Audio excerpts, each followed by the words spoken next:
Do you feel like there's never enough time to manage your practice while still delivering exceptional patient care? The truth is, success in dentistry comes down to balancing clinical expertise with business management. Today, I'll reveal some tips to help you master both so you can grow a thriving, stress-free practice. Hi, I'm Ryan Smith, DDS, and I've owned and managed multiple successful dental practices over the years.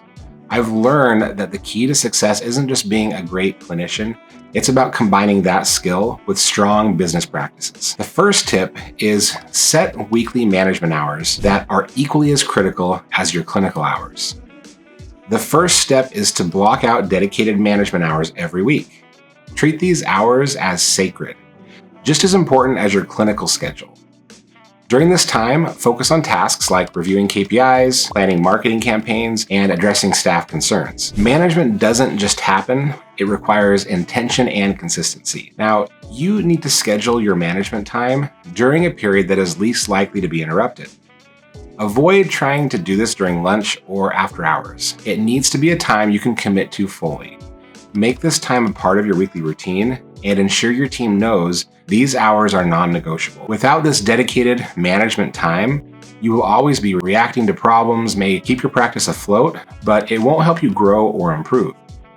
Putting out fires is a survival tactic, not a strategy for success. With just 2 to 3 consistent hours per week, you can stabilize your practice and make measurable progress. For larger projects or significant practice changes, you may need more time than that. Consistency in management hours will reduce your stress, create predictability, and allow you to address challenges before they escalate. This proactive approach will lead to a smoother, more profitable practice in the long term. Tip number 2, develop your management team. No dentist can do it all. Start by identifying 1 or 2 team members who can take ownership of administrative tasks. Building a management team is essential for scaling your practice and ensuring that day-to-day operations run smoothly. However, it's important to grow this team in line with your practice's financial capabilities. Avoid overextending your budget by hiring unnecessarily early. You need to start right where you are. Initially, your team might only consist of you and a few part-time or outsourced professionals. For example, you could rely on a freelance bookkeeper to manage finances and a lawyer as needed for certain situations. As your practice grows, you will be able to hire an office manager or designate a senior team member to take larger responsibilities like supplies, OSHA, and other key tasks. Early on, you may need to lean on mentors or online communities like Dentaltown or other online groups to get advice and support. This network can help fill gaps in expertise until you can afford to expand your team or get more experience. When I first started out, my management team was essentially just me and another dentist.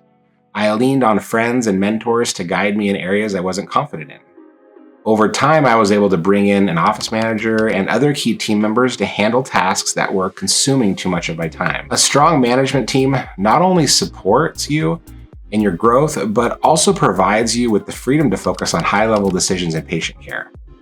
With the right people in place, your practice will thrive even when you're not directly involved. The third tip is to delegate tasks in areas where you are weakest. It's tempting to micromanage every aspect of your practice, but this leads to burnout. Trying to master every aspect of your practice is inefficient.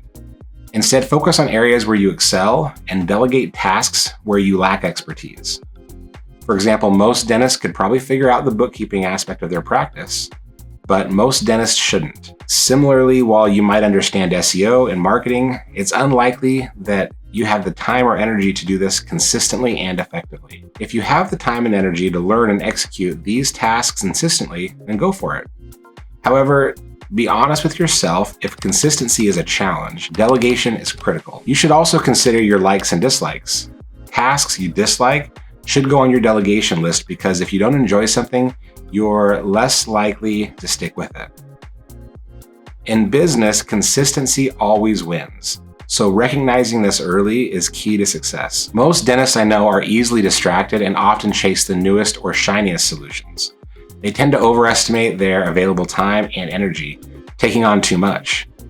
Within a few weeks, these efforts often fall apart as attention shifts to another fix for their practice. The key to being great at business is understanding your weaknesses and being honest with yourself. When you're honest about your limitations, you can hire people or create systems to address them. If not, you'll continue to face avoidable failures. Now, the fourth tip is to get faster clinically. One of the best steps to help your dental practice is to get faster clinically. This has allowed me to better manage my business and gain more time. Earlier in my career, it enabled me to run other businesses while still practicing dentistry, something that would have been impossible otherwise. When I repeat tasks, I find it difficult to do them the same way over and over without trying to improve. If I'm not making continual progress, it drives me crazy, and clinical dentistry gets really boring. During the first year or two clinically, you're just trying to get good results and achieve consistency. After reaching a comfortable level with most procedures, I began focusing on efficiency. I timed myself and set daily goals to improve, cutting out unnecessary steps in my procedures. Over time, I doubled my clinical speed. This efficiency allowed me to accommodate same-day dentistry, complete management tasks during the day, and still leave on time, all while accomplishing more than I thought possible. Patients also appreciated my speed. They may not fully understand the technicalities of a dental appointment, but they notice when things feel smooth and easy. Quick, efficient procedures are often equated with skill and professionalism in their eyes. Now, there's a stigma around being clinically fast with other dentists out there, with some assuming it compromises quality. However, I found that some of the slowest dentists I've worked with produce the poorest results.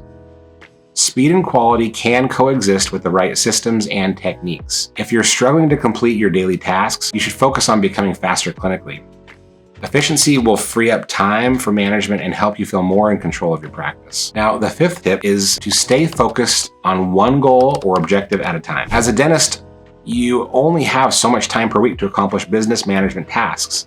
It's extremely difficult to solve a problem and implement a solution in a practice in a way that lasts. It is way more difficult than most people think.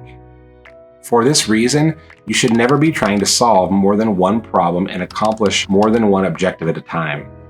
It is better if you devote all of your energies and those of your team to solving just one task completely and then moving on to the next.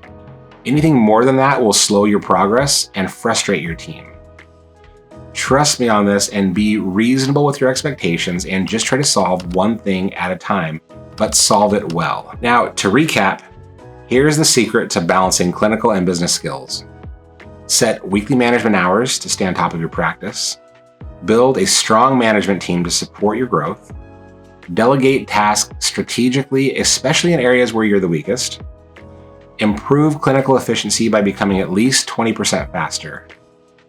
Stay focused on one goal at a time to ensure your success. Now, balancing these elements allows you to create a thriving practice while maintaining your sanity. If you found this video helpful, hit the like button and subscribe for more actionable tips to grow your dental practice. If there are any areas you would like some help on, leave a comment below or message me and I'll try to incorporate that in future videos. Thanks for watching and I'll see you in the future.